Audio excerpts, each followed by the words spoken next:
Yana and you're watching YanaTV. And today we have the founder of Honeycombers, the fastest growing online lifestyle publication, here with us, Christine Edwards. So hi Christine. Hi Yana, thanks for having me. It's great to have you here today. And my first question for you would be, what then the story then behind the Honeycombers? So how did you decide to come up with that, the whole success story, if you a little bit could share with us about that? Yeah, sure.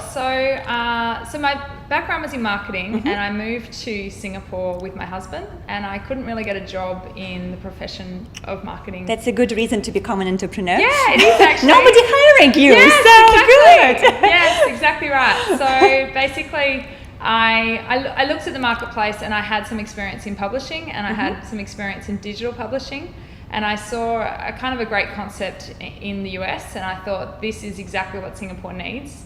And the concept is to create a website that really inspires people to make the most out of Singapore. And at the time, it was 7 years ago now, there was a lot of people saying, oh, Singapore's so boring, there's nothing to do. And I felt that there was a massive disconnect between young people and kind of the Singapore culture. So that was the kind of opportunity I saw. And you jumped right into this. Yes. So how did you make it happen? Because there's a difference, right? Many people out there who are willing to do something on their own, they're thinking about it, that you could have the most brilliant idea, but then how do you implement it? So how did you actually do it? Yeah, I think actually finding the idea is probably the hardest bit. Okay. I think if you've got the idea and you really believe in it, then I think making it happen is actually easier.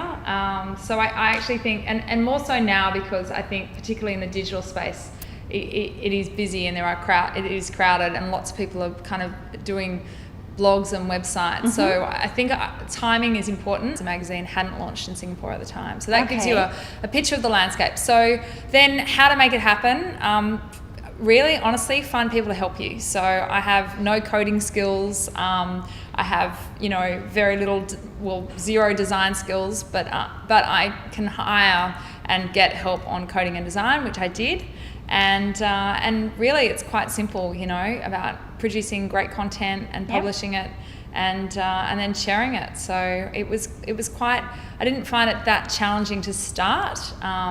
So what was then the biggest challenge? Well, I think every year the challenges are really different. So one of the biggest challenges initially was believing in the idea, and I was working from home by myself, writing articles, and I remember going out and seeing my girlfriends just going, do you really think this idea makes sense? And I remember them saying, yes, it does. There is a need for it. So I think initially, when it's unproven, to have that faith and that conviction to keep going, I think was the hardest thing then. But that was 7 years ago, and now the hardest thing is completely different. And I feel like the hardest thing now is finding great people, finding great advisors, making sure you've got an A1 team, keeping them motivated, keeping them focused, keeping them, I suppose, all understanding what your vision is. So very different. It changes every year. There'll be a new challenge. So of course.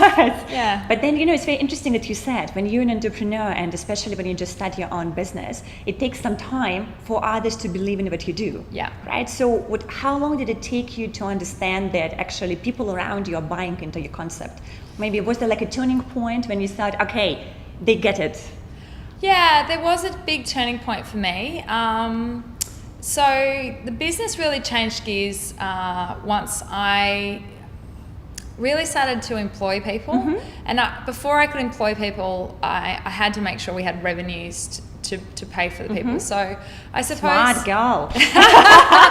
Yeah, so it was the whole business has been completely self-funded, and it hasn't had a lot of investment. So the first 3 or 4 years, I wasn't paying myself a salary. The turning point was definitely when we were earning enough revenue to be able to start hiring people, and then it literally kind of took off like a bit of a bell curve. So it gained great momentum, and I actually just found an email from, I think it was 3 years ago, and it was an email that my account manager had sent out to a swim school, and it said, we have 50,000 visitors to our site every month, and I remember when we crafted that email together and said, this is what we should be talking about. These are great numbers, and it's bizarre to look back on it, because that was 3 years ago, and now we're at 500,000 visitors each month. So wow. The growth has been terrific. What was one of the biggest business mistakes you think you have done, and what have you learned from that? That's a good question. I know. I'll give you two.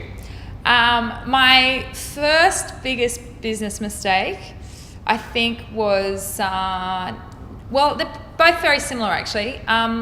I used an offshore tech team to do a site redesign and migration from one kind of system to another, and it was an absolute nightmare, and it set us back considerably. I mean, we got there in the end, but basically our whole website got scrambled, so every image for every article ended up on a different image for a different article. So it was a nightmare. Honestly, you couldn't have come up with a worse scenario. So that was really challenging. But I think that when you're growing and you can't afford your own tech team, you have to put your product in the hands of someone that is potentially not that dedicated or that devoted or that focused or going to look after it as well as you'd hope.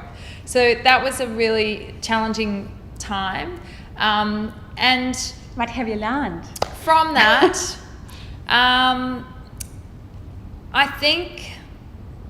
think the learning from that is it's really important, if it's not your area of expertise, to get some really good advisors that can mentor you through a big project like that. So it's like don't overestimate your abilities, right? So if you're not an expert in a particular industry, get some help. Spend money, get some help, or give people shares and get mentors. Yes. You can avoid mistakes and just save some time in business. Yes, and pain. Okay, and pain. And what was the second one?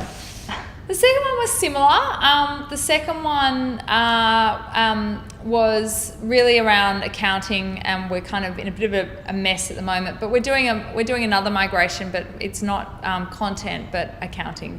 So again, it's really both of them. I think the mistakes are kind of trusting in people and not having good advisors on that expert area or that expertise. And again, it's really hard when you're starting up and you're self-funded, because you do have to trust people. Absolutely. And you have to take risks. So I'm really comfortable with the mistakes we've made, but there has been pain along the way. Yes. Well, now it lead you to successful business, but it's amazing. Yeah, thank you. And I know that especially now, I think we live in a time when entrepreneurship is it's like a super hot profession. Yeah. Like almost every other person wants to be an entrepreneur. Yeah. So at the same time, running business myself, I know it's not always the glory, and it's not always, as kind of easy as people might think it is. Yeah. So my question to you would be, what would be the ugly truth about actually becoming an entrepreneur?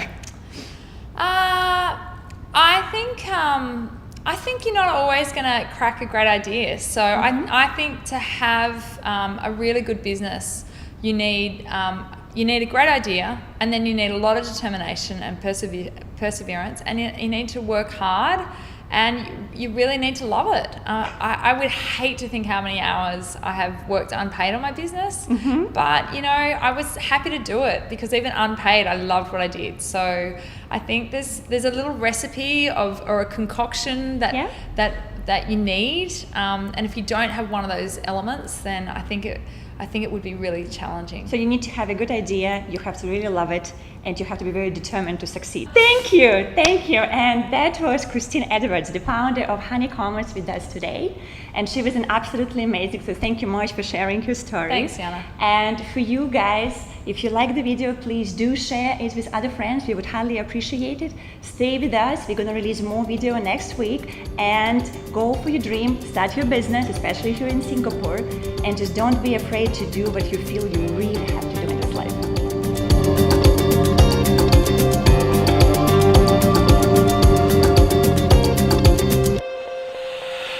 we already know that the giving is very, very important part of creating long-term success.